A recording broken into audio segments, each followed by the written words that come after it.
తారక ధృవతారకుడు ఆరంటే రాజర్షి రారాజు రాజకీయ దురంధర యుగంధరుడు రమణీయ రమ్య కమనీయ సౌమ్య గుణధాముడని మొన్ననే ఆయన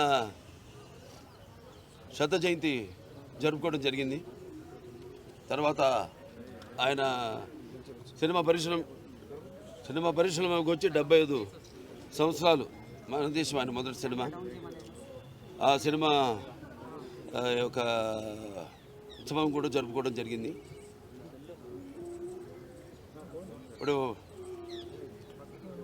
రామారావు చూసుకుంటే ఆయన శరీరంగా ప్రస్తావన చూసుకుంటే మరి ఆయన నటిస్తుంటే పౌరాణికాలు ప్రాణాలు పోసుకున్నాయి, జానపదాలు జాబిలీలు అయ్యాయి, సాంఘికాలు సామాజ పరిగమనాలు అయ్యాయి, పద్యం పాట బదులెక్కింది, పాట బదులెక్కింది, పద్యం పాట నాట్యం నేర్చింది, కళామ తల్లి కన్నుల పండుగ చేసుకుంది, కళకళలాడింది, గలగల నవ్వింది. అంటే ఇక్కడే కాదు, మన దేశంలోనే కదా, ప్రపంచంలో ఎక్కడ చూసినా కూడా అటువంటి నటధీరుడు, అలాగే నటనలో ప్రయోగాలు చేసిన నటనాచార్యుడు, అలాగే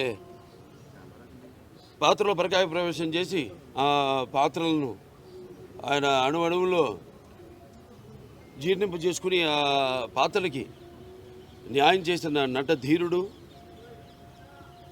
నందమూరి తారక రామారావు గారు. మనం ఎక్కడ వెతికి చూసినా ఎక్కడ చూసినా కూడా అటువంటి నటధీరుడు, లేకపోతే నటచారుడు, లేకపోతే నటధీరుడు ఎక్కడా మనకి కానరాడు అని నేనే కాదు, ప్రతి ఒక్కడు ఒప్పుకుని తీరుతారు.